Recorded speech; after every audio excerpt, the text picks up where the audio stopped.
12:15 पे सूरत में हम क्या करते थे। तो वो हंसने लगे। उन्होंने जवाब दिया, अभी हम थाली ढूंढते थे, थाली लेकर लाइन में खड़े थे, रोटी के लिए झगड़ा करते थे। वो तो आपको भी एक्सपीरियंस है वो आश्रम का। और यहाँ बच्चों की तरह संभाला जाता है, बच्चों की तरह पानी को पूछा जाता है, कोई चीज रह जाती है, कोई चीज नहीं रही, मतलब महसूस ऐसा होता है कि यहाँ कोई रिस्पॉन्सिबल आदमी है, जिम्मेदारी आदमी है। यहाँ 100 लोग आएंगे, 100 लोग यहाँ रहेंगे तो भी किसी को अनकंफर्टेबल फील नहीं होगा, क्योंकि रिस्पॉन्सिबिलिटी लेने वाले हैं। वहीं से मैं आया हूँ, और वो जो मेरे साथ अंकल हैं वो भी वहीं से आए हैं। तो हमारा एक्सपीरियंस तो पूरा मतलब समझो कि रोने लायक हो गया है। आज महसूस होता है कि मैं माँ के हाथ का टिफिन खाया। सही में काका, आज महसूस होता है कि माँ के हाथ का टिफिन खाया। बोला सही में रोने का नहीं। जो सच है वो आपने बोला, हम वो आश्रम में जो लाइफ गुजार के आए हैं ना, हॉरेबल है, हॉरेबल। मतलब जैसे कोई भूतिया आश्रम में रहते हैं।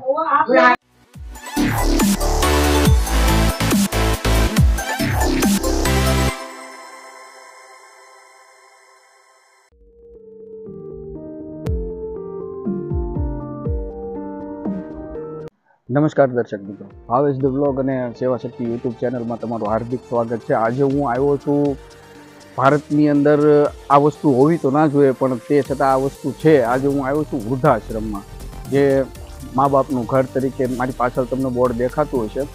તો અમે આની ઉપર પહેલાં એક વિડીયો બનાવ્યો હતો, પણ ટેકનિકલ પ્રોબ્લેમના લીધે એ વિડીયો અમારે ડિલીટ મારવો પડ્યો, એટલે અમે બીજી વખત રીશૂટ કરી અને ફરી વખત અમે શૂટ કરવા આવ્યા છીએ। આ વખતે અમે તમને ફરી વખત સારું શૂટિંગ અને સારી વિડીયો ક્વોલિટી અને સારી માહિતી અને સંપૂર્ણ માહિતી સાથે અમે આવ્યા છીએ। અને આ વખતે તમને અમે બતાવીશું કે આ લોકોનું સ્ટ્રગલ કેવું રહ્યું, ક્યાંથી ચાલુ કર્યું, કેવી રીતે ચાલુ કર્યું અને એમના વિચારો શું છે આ આશ્રમને લઈ, અને આશ્રમમાં કેવા કેવા લોકોની સેવા કરવામાં આવે છે અને કેવા લોકો અહીં રહે છે।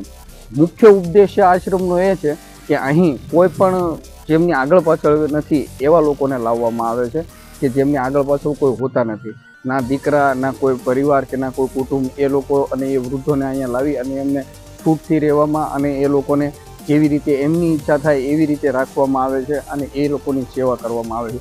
આવો આપણે પહેલાં આશ્રમની મુલાકાત લઈએ અને આપણે આશ્રમમાં જોઈએ કે કેવી રહેવાની સુવિધા છે, પછી એમનું રસોડું જોઈશું, એમને લંચમાં ડિનરમાં શું શું આપે છે એ પણ આપણે જોઈશું। અને આ લોકોના જે ટ્રસ્ટી છે મનીષાબેન અને પર્વતભાઈ, એમની સાથે આપણે વાતચીત કરીશું। એમનો સંઘર્ષ કેવો રહ્યો, એમને ક્યાંથી શરૂઆત કરી અને ક્યાંથી એમને આવો સારો વિચાર આવ્યો, એ બધું આપણે જાણીશું।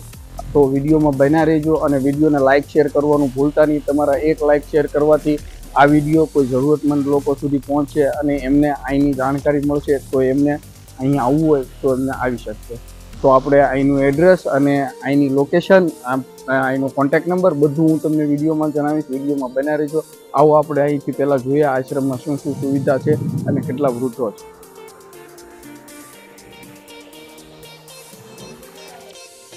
તો મિત્રો, આ આશ્રમ જે નવો જ બનાવ્યો છે, 2 થી 2.5 મહિના થયા છે। તો 2 થી 2.5 મહિનાની અંદર આ એક નવી સોસાયટી છે સંત કૃપા, તો સંત કૃપા નથી, સંત રેસિડેન્સી છે। તો એની અંદર 2-4 રૂમોની અંદર આ આશ્રમ ચાલુ કર્યો છે, પણ ભવ્ય અને સારી શરૂઆત છે। આવો આપણે જોઈએ કેવી શરૂઆત કરી છે અને અંદર કેવી કે રહેવાની સુવિધા છે વૃદ્ધોને।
12:15 पे डिनर टेबल पे थे, लंच टेबल पे। तो जो मेरे साथ में आए हैं सूरत से, वो भी अपने आश्रम के ही है ना। तो मैंने सबसे पहले उन्हें एक ही सवाल पूछा कि ये टाइम पे हम वहाँ सूरत में क्या करते थे। 12:15 पे सूरत में हम क्या करते थे। तो वो हंसने लगे। उन्होंने जवाब दिया, अभी हम थाली ढूंढते थे, थाली लेके लाइन में खड़े थे, रोटी के लिए झगड़ा करते थे। वो तो आपको भी एक्सपीरियंस है वो आश्रम का। और यहाँ बच्चों की तरह संभाला जाता है, बच्चों की तरह पानी को पूछा जाता है, कोई चीज रह जाती है, कोई चीज नहीं रही। मतलब महसूस ऐसा होता है कि यहाँ कोई रिस्पॉन्सिबल आदमी है, जिम्मेदारी आदमी है। यहाँ 100 लोग आएंगे, 100 लोग यहाँ रहेंगे, तो भी किसी को अनकंफर्टेबल फील नहीं होगा, क्योंकि रिस्पॉन्सिबिलिटी लेने वाले हैं यहाँ पे। ऐसा नहीं कि चलो भाई खाना परोस दिया, चलो हो गया, खाना खा लेंगे, बाद में हम आएंगे।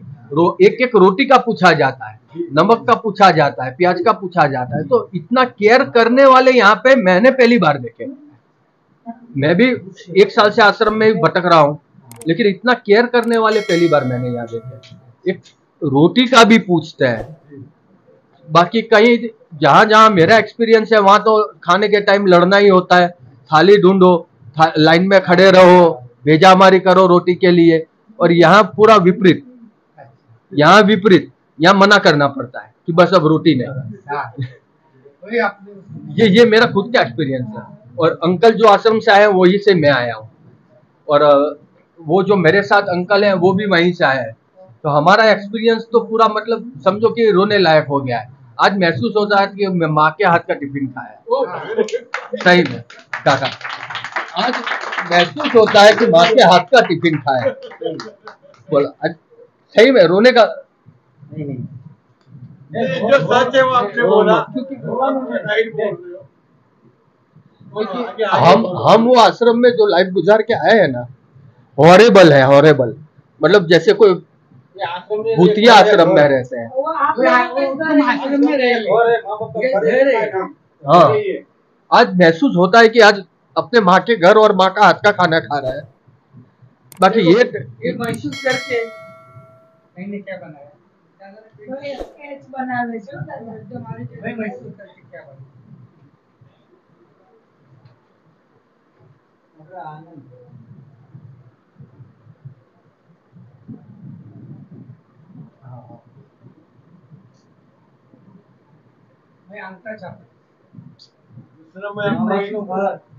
दूसरा मैं आपको सवाल पूछता हूँ, वहाँ का खाने में और यहाँ का खाने में कितना डिफरेंस है?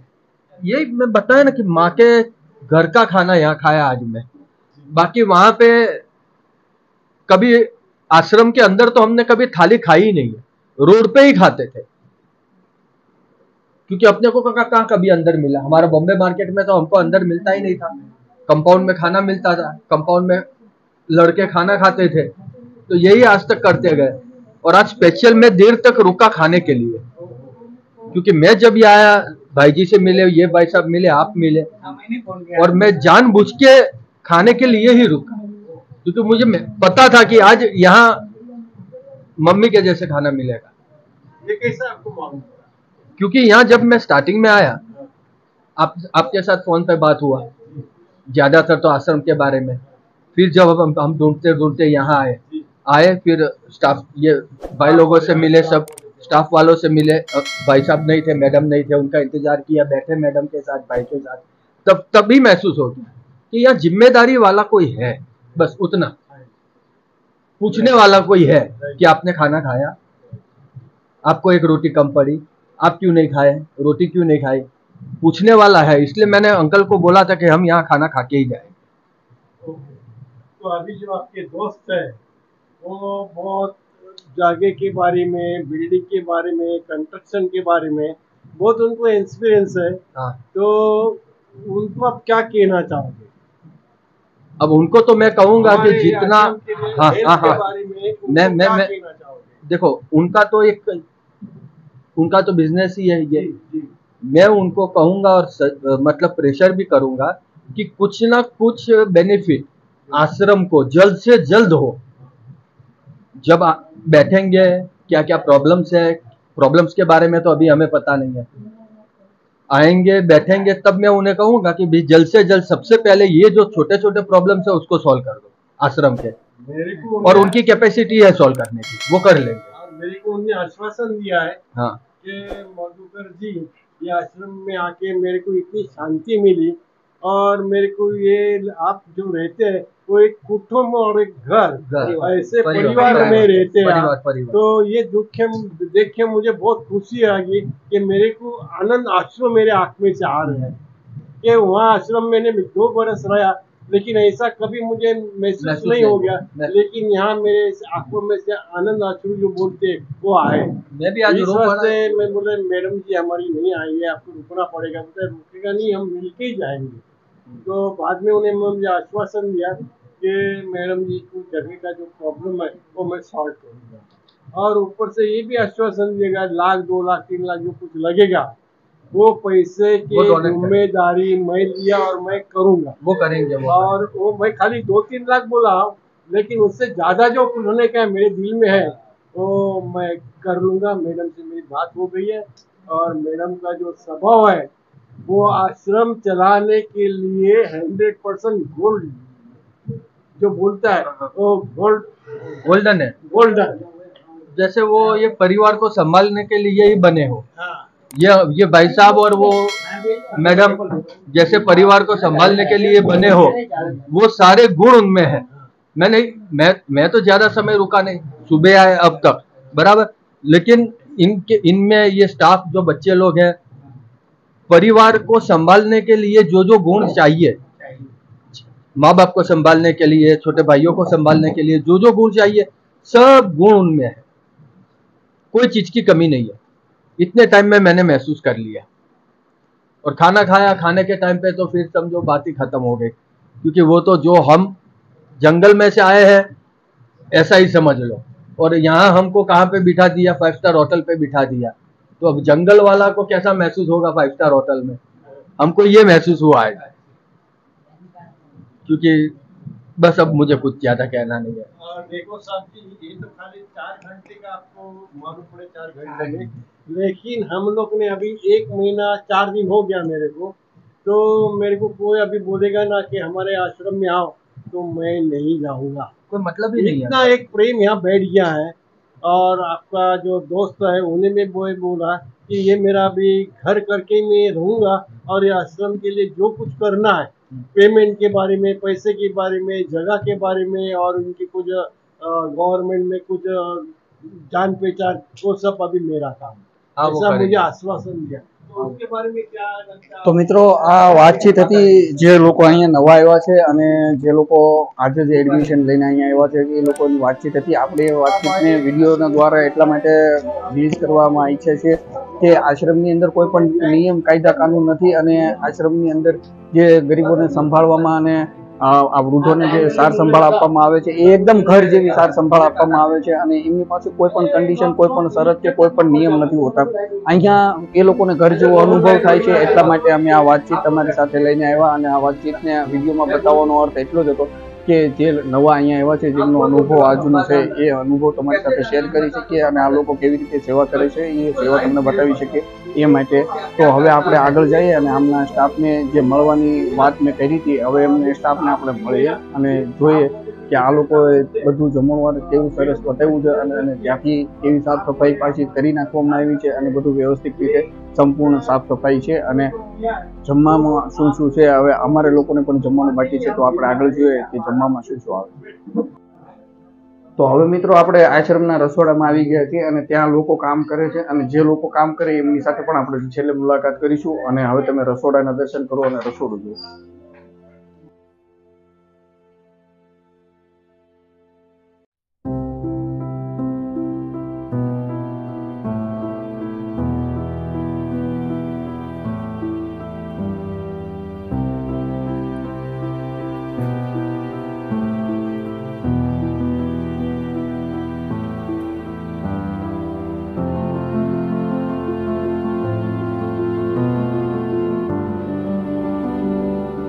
તો દર્શક મિત્રો, હવે આપણે મળીએ વૃદ્ધાશ્રમના જે મા બાપનું ઘર છે, એમના મેન ટ્રસ્ટી 3 છે, એમને આપણે નામ પૂછી અને એમની સાથે વાતચીત કરીએ, એમને ક્યાંથી શરૂઆત કરી, એમને ક્યાંથી આ વિચાર આવ્યો. તો સૌથી પહેલા હું તમારા ત્રણેયના નામ પૂછીશ. તમારું નામ? પરબતભાઈ. તમારું? મારું નામ ભીખુભાઈ. તમારું? મનીષા. તો પર્વતભાઈ, મારા સવાલનો તમે કોઈ પણ એક પછી એક જવાબ આપી શકો છો. તો તમને આ વિચાર ક્યાંથી આવ્યો કે આપણે વૃદ્ધોની સેવા કરીએ અને આપણે ખાસ કરીને એવા વૃદ્ધોને પકડીએ કે જેમની આગળ પાછળ કોઈ ના હોય? તો તમને આ વિચાર ક્યાંથી આવ્યો? હવે મને વિચાર એ આવ્યો કે આજે હું 18 થી 19 વર્ષથી પીપળી જાઉં છું. મારા ગુરુજી છે બળદેવ મહારાજ, અને પૂનમ ભોરો જતો. પછી અમુક વિચાર આવ્યો અને મારા ગુરુજી એમ કીધું, ભાષણ જે કરતા હોય કે પહેલાં ભૂખ્યાને તમે ભોજન આપો. એટલે મને એ મગજમાં બેસી ગયું કે મારે કાંઈક કરવું, મારે જીવનની અંદર કાંઈક કરવું છે અને મારે કરી બતાવવું છે. એટલે મને પછી મેં મારા ઘરના વાત કરી, હું તો આવી રીતે મને વિચાર આવે છે અને આપણે કર્યું તો કેમ થાય. પછી એને કીધું કે કાંઈ નહીં, આપણે કરીએ. અને બધા એને અમે પૂછ્યું તો પછી બધા નક્કી કર્યું તો કે આપણે જુદા તો કરી પણ નામ શું રાખશું. પછી મેં બાપુને ફોન કર્યો. પછી બાપુએ મને કીધું કે આ નામ તમે રાખો, સેવાધામ. એટલે એ નામ અમે સેવાધામ રાખ્યું અને અમે આ 3 થી 4 મહિના ચાલુ કર્યું છે. અને ધીમે ધીમે બાપાની દયાથી મારું હાલે છે. અને કોઈ સાચવતા ન હોય, કોઈ લાવારીસ હોય, એ અમે લઈ આવીએ છીએ. અને 1 રૂપિયો કોઈ પછી દાન લેતા નથી. અને બીજા કે દવા, કપડાં બધું અમે આપીએ છીએ અને કોઈ ફીસ નથી લેતા.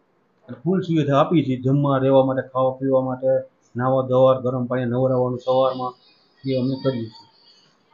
તો તમને આ વિચાર ક્યાંથી આવ્યો ને તમે આ લોકોની સાથે ક્યારે જોડાયા? હું પહેલાં અહીંયા એકલો રહેતો હતો, ત્યારે હું ગિરનારી ખીચડી વેચતો હતો. ગરીબ માણસોને ખીચડી વેચતો હતો, નાના માણસો, કોઈ છોકરાઓને, કૂતરાને લાડવા નાખતો હતો. પછી 1-1.5 વર્ષ મેં સેવાના કામ કર્યા. પછી મને એક સંદીપભાઈ કરીને મળ્યા. એણે મને આ ભાવેશભાઈનો અને મનીષાબેનનો મને કોન્ટેક્ટ કરાવ્યો. એટલે મનીષાબેનનો મને એક ફોન આવ્યો કે તમે મને મળો. એટલે અમે મળ્યા. એટલે મને કે તમે શું કરો છો? મેં કીધું હું નાના બાળકોને ખીચડી ખવડાવું છું બધાને, અને કૂતરાને લાડવા નાખું છું. મને કે સેવાનું કામ કરો છો? મેં કીધું આ સેવાનું કામ. તો કે તો મારે વૃદ્ધાશ્રમનો વિચાર છે, જો તમને એમાં અનુકૂળ આવતું હોય તો આપણે વૃદ્ધાશ્રમ બનાવવું છે. એટલે મેં કીધું કાંઈ નહીં, હું એમાં વિચારું અને પછી તમને કહો. પછી મારે ખીચડીનું ચાલુ હતું અને હું એકલો જ હતો, મારી સાથે કોઈ હતું નહીં. એટલે પછી મેં ધીમે ધીમે મનીષાબેનનો કોન્ટેક્ટમાં આવ્યા. પછી મેં કીધું કાંઈ નહીં, હાલો આપણે વૃદ્ધાશ્રમ સ્થાપીએ, નવી સ્થાપના કરીએ વૃદ્ધાશ્રમની. પછી મેં ખીચડીનું બંધ કર્યું. પછી અમે આમાં દોડ્યા. અમે આમાં લગભગ 10-11 મહિના સુધી મહેનત કરી. ત્યારે આજે અમારું આ વૃદ્ધાશ્રમ બની અને કમ્પ્લીટ તૈયાર થઈ ગયું. આજે અમે ભૂખ્યાને અન્ન આપીએ છીએ, આશરો પણ અમે સારી રીતે આપીએ છીએ, બધી રીતે સાચવીએ છીએ. આજે અમારું જે પરિશ્રમ અમે કર્યું, 11 મહિના જે અમે દોડ્યા, આજે અમને એનું ફળ આજે કુદરતે અમને આપ્યું.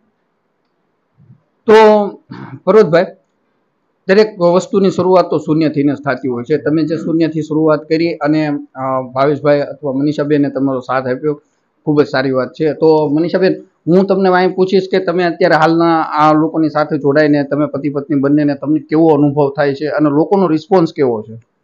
લોકોનો રિસ્પોન્સ તો સારો છે, પણ અનુભવમાં બહુ કડવો અનુભવ થાય છે. આજે જે દીકરા દીકરીઓ ને મા બાપ 20 વર્ષ 25 વર્ષના મોટા કરે અને એને જ્યારે હાથ ઝાલવાનો થાય ત્યારે દીકરા દીકરીઓ એને મૂકી દે છે ને, ત્યારે બહુ અનુભવ મને ઓલો લાગે છે. તો મિત્રો, મનીષાબેને જે વાત કરી ખરેખર દુઃખની વાત છે કે જ્યારે એક બાપ એના 2-4 છોકરાને એક જ રૂમમાં રાખી અને મોટા કરે છે અને એ જ બાપને જ્યારે એ અથવા માને જ્યારે છોકરાઓ મોટા થઈ જાય છે ત્યારે સાચવી નથી શકતા અને આવા વૃદ્ધાશ્રમ ખોલવાની જરૂર પડે છે અને ત્યારે તેમને ત્યાં મોકલવામાં આવે છે. આ ખૂબ જ દુઃખની વાત છે. તમે જોયું હોય છે કે મનીષાબેન જ્યારે બોલતા હતા ત્યારે પણ એમને આંખ ભરાઈ જાય એવી પરિસ્થિતિ થઈ ગઈ હતી. તો હવે આપણે વધારે સવાલ પૂછીએ તો અત્યારે પર્વતભાઈને હું સવાલ પૂછીશ કે પર્વતભાઈ, આ સંસ્થાને ચલાવવા માટે અત્યારે દાનની શું વ્યવસ્થા છે, અથવા તમે ખુદ તમે 3 પોતાના ખીચામાંથી ચલાવો છો અથવા કોઈ મદદ તમને સહાય મળે છે કે નહીં? અત્યારે અમારે કોઈ દાનમાં કઈ વસ્તુ આવતી નથી. અત્યારે જે કંઈ ખર્ચો થાય છે એ આ મનીષાબેન અને ભાવેશભાઈ જ ચલાવે છે. બધો ખર્ચો એમનો છે. અત્યારે 15-20 જે કંઈ વૃદ્ધો છે, જે આ બધું ચાલે છે, એ આ બંને માણસ, કારણ કે એ લોકોને ભગવાને ખુદ કુદરતે આપ્યું છે અને હંમેશા કુદરત એમને આપે, આવી અમારી અપેક્ષા છે કે આ બધું આમનામ ચાલે, એના નામ ઉપર જ ચાલે છે, બરાબર. એટલે કુદરતે બહુ મહેરબાની છે અમારી ઉપર. ભલે અમને દાન નથી આવતું, પણ આ લોકો એનો પોતાનો ખર્ચો કરે છે અને અમને દાન આવે છે, લોકો અમને આપે છે. કોઈ તેલનો ડબ્બો પણ આપી જાય છે, કોઈ ઘઉં આપી જાય છે. અમે જે આવે છે એ અમે સ્વીકારીએ છીએ. અમે કોઈને એમ નથી કહેતા કે અમને પૈસા આપો, અમારે પૈસા એવું નથી, પૈસા આ લોકો ખર્ચે છે, છતાં કોઈ પણ અમને દાન આપે છે, નાનું દાન આપે તો અમે સ્વીકારીએ છીએ, કારણ કે અમારે દાન સ્વીકારવાનું જ હોય. અમે લોકો સેવા કરવા જ બેઠા છીએ અને અમે સેવા કરીએ છીએ અને અમારે સેવા કરવી જ છે, આવી અમે કુદરત પાસે પણ માંગણી કરીએ છીએ. તો હવે આપણે ભીખુભાઈ પાસે જઈશું અને ભીખુભાઈને આપણે પૂછીએ કે અત્યાર સુધી 2-4 મહિનાનો એનો અનુભવ કેવો રહ્યો અને આગળ એમનો શું પ્લાન છે. તો ભીખુભાઈ, હવે આ 2-4 મહિનાથી તમે જે ચાલુ કર્યું છે એમાં તમારો અનુભવ કેવો રહ્યો અને આગળ તમારો શું પ્લાન છે આશ્રમને લઈને? આગળ અમારે બહુ મોટો પ્લાન છે. જેટલા ગઢિયા 100 ગઢિયા અમે ચલાવી લેવું અને આપણે ગઢિયા પણ એને પણ સારું છે ને આપણને પણ સારું છે અને આપણે કુદરતી મહેરબાની છે, આપણું કામ અટકતું નથી.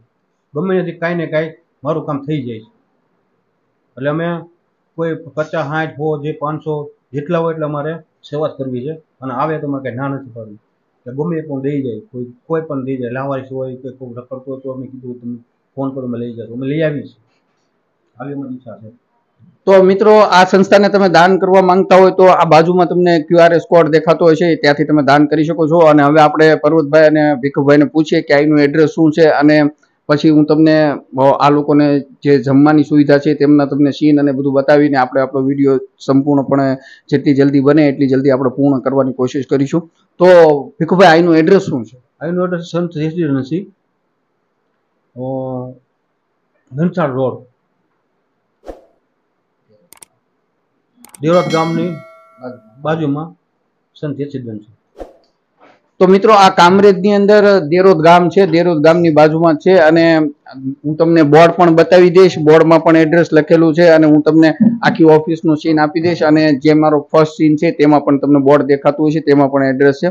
તો હવે આપણે અહીંયાથી આ લોકોનો જે જમણવાની સિસ્ટમ છે, જે લોકો વૃદ્ધોને જમાડે છે, તે જમવામાં શું શું આવે છે, આપણે પણ આજે સાથે ડિનર લઈશું અને લંચ લઈશું અને આપણે લંચ તમને બતાવશું કે રોજે લંચમાં આ લોકો શું શું જમાડે છે અને કેવું એમનું લંચ છે. અને લંચ પૂરું કરીને આપણે આપણો વિડીયો પૂરો કરશું.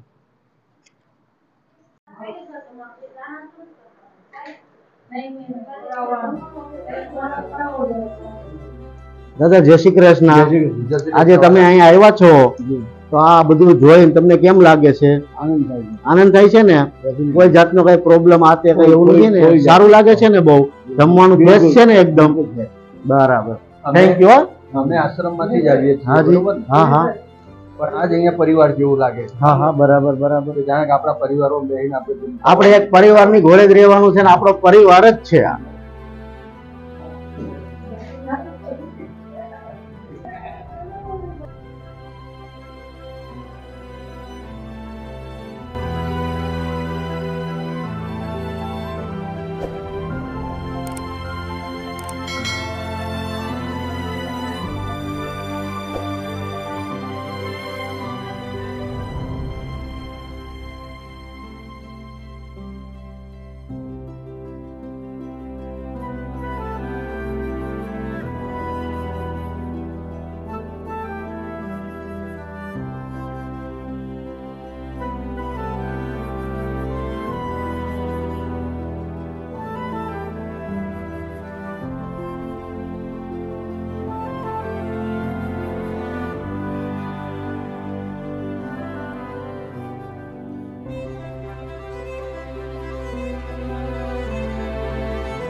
પર્વતભાઈ, તમે જે જમવાનું આપો છો એની અંદર તીખું અથવા કોઈ ડાયાબિટીસ પેશન્ટ હોય તો એના માટે કઈ સ્પેશિયલ ધ્યાન અમારે 2-4 વૃદ્ધો એવા છે કે જેને ચટણી વગરનું ખાવા ગયું છે, જે પણ તીખું નહીં, એમના માટે અલગથી મોરું બને છે.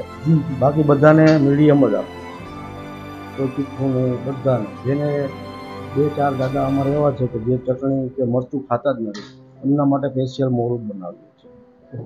તો મિત્રો, આ સવાલ એટલા માટે પૂછ્યો હતો કે અમુક ઉંમરે આવતા લોકોને ઘણી ખરી પ્રોબ્લેમ આવે છે, ડાયાબિટીસ, તીખું ના ખાઈ શકવું, દાંત ન હોય તો ચાવી ના શકવું, એટલા માટે મને એવું લાગ્યું કે રોટલી ને શાક ને બધું એક જ વાસણમાંથી દેવામાં આવે છે, તો હું પર્વતભાઈને જરા પૂછી લઉં કે આની અંદર જે ખાવાની સુવિધામાં કોઈ મરચું ઓછું ખાય છે, કોઈ ગળ્યું ઓછું ખાય છે, તો એમના માટે શું સુવિધા છે? તો પર્વતભાઈએ એમનો આપણને જવાબ આપ્યો કે તેમના માટે અલગ રસોઈ બનાવવામાં આવે છે અને તેમને અલગ દેવામાં આવે છે। તો તમે જોઈ શકો છો મારી પાછળ બધા વૃદ્ધો અને જે મા બાપ કહેવાતા તે બધા સારી રીતે જમવા બેસી ગયા છે, તેમની થાળીમાં પણ ભોજન આવી ગયું છે। તો ગાયત્રી મંત્રની સાથે ભોજનની શુભ શરૂઆત થઈ છે। તો હું ગાયત્રી મંત્ર કોપીરાઇટને લીધે તમને સંભળાવી નહીં શકું, પણ તમે જોઈ શકો છો। હવે આપણે એમના સ્ટાફને મળીએ, સ્ટાફમાં કોણ કોણ સેવા કરે છે, કેટલા લોકો છે અને એમનું શું કહેવું છે આપણે। તો મિત્રો, હવે આપણે આશ્રમમાં જે સેવા કાર્યો કરે છે અને સેવામાં સાથ આપે છે, હવે આપણે એ લોકોને મળીએ ને એમની સાથે વાતચીત કરીએ ને એમના નામ જાણીએ। તમારું નામ? મયુર રફાળિયા, ગોકુલ વહેરાજ, નીતિન બોઘાણી, જીતેશભાઈ સાકરિયા, દિનેશભાઈ, રાહુલ રાજપૂત, સુરેખાબેન રાજપૂત, જલવાબેન, રવિન્દ્ર રાજપૂત। તમારું નામ? માસુમ ગોંડલ, કિરીટભાઈ, મકવાણા હાર્દિક। તો હવે આપણે આમને એક નાનો એવો સવાલ કરીએ કે આ સેવાનું કામ કરતા વખતે એમને મનથી કેવો અનુભવ થાય છે અને એમને કેવો અનુભવ રહે છે સેવાનું કામ કરતા। તો હું તમને સવાલ પૂછીશ કે તમે આ જ્યારે તમે સેવાનું કાર્ય કરો છો ત્યારે તમને કેવું લાગે છે? સેવાનું કામ કરો કાર્ય સારું લાગે। અને અહીંયા જે વૃદ્ધો છે એમની કોઈ સમસ્યા અને એમના સમસ્યાના સમાધાન માટે તમે 24 કલાક સેવાનું કાર્ય કરો છો, આ જાણી અને મને પણ આનંદ થાય છે અને હું મારા વ્યુઅર્સોને જણાવીશ કે તેઓ પણ આ લોકોને દિલથી ધન્યવાદ આપે જે આ કાર્ય કરે છે। ખરેખર બહુ અઘરું અને મુશ્કેલ છે, તમે વિડીયોમાં જોયું છે કેવી રીતે આ લોકો સેવાના કાર્ય કરે છે। આ કાર્ય કરવું અને એની વાત કરવી એ એટલી સરળ છે, પણ જેટલું આ કાર્ય કરવું એ ઘણું ખરું અઘરું છે અને ઘણું ખરું મુશ્કેલ છે। તો આ સાથે હું આ વિડીયો અહીં સમાપ્ત કરું છું અને આશા રાખું છું કે મારો વિડીયો તમને પસંદ આવ્યો હશે। તો આને લાઇક શેર કરવાનું ભૂલતા નહીં, મારી ચેનલને સબસ્ક્રાઈબ કરવાનું ભૂલતા નહીં। હું વધુ તમને આ નવા વિડીયો મળીશ, ત્યાં સુધી મને રજા આપો।